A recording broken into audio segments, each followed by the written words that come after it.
อาจารย์วันนี้อาจารย์ถือศีลอะไรอ่ะ ศีลห้า อาจารย์ทาครีมได้นี่อาจารย์ ไม่แต่ยังมีข้อวัดอยู่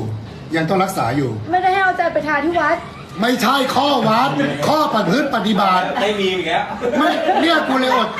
ยอดข้าวตอนเช้าเนี่ยไม่ได้กินข้าวเพราะว่าต้องกินมื้อเดียวก็คือมากินตอนเย็น ก็ไม่เกี่ยวอะไรกับครีมไปนี่หนูมา อันนี้มันคือ ไม่ได้ ทาแล้วผิว กูทาไม่ได้ ขาวเพราะอาจารย์ไม่ได้ทายืด ไม่ทาแค่เป็นจุดๆได้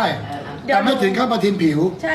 หนูไม่ได้อาจารย์ทาประทินผิวเดี๋ยวพอหนูทาให้อาจารย์เสร็จหนูให้อาจารย์ล้างเลย ล้างหน้ามึงก่อนอันดับแรก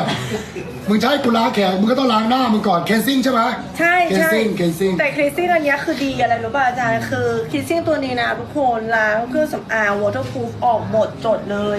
แล้วก็คนไหนที่ไปเข้าป่าออกกำลังกายอยู่ที่ไหนก็ล้างหน้าได้ อันนี้ปักตะกร้ายัง ปักยังอ่ะ พูดแล้วต้องปรับแล้วนะ ถ้าพูดต้องปักเลย 4,500 ใช่ โอ้ดีฮะ6,200 ว้าว ขิงทำไมอ่ะทำไมต้องขิงอ่ะ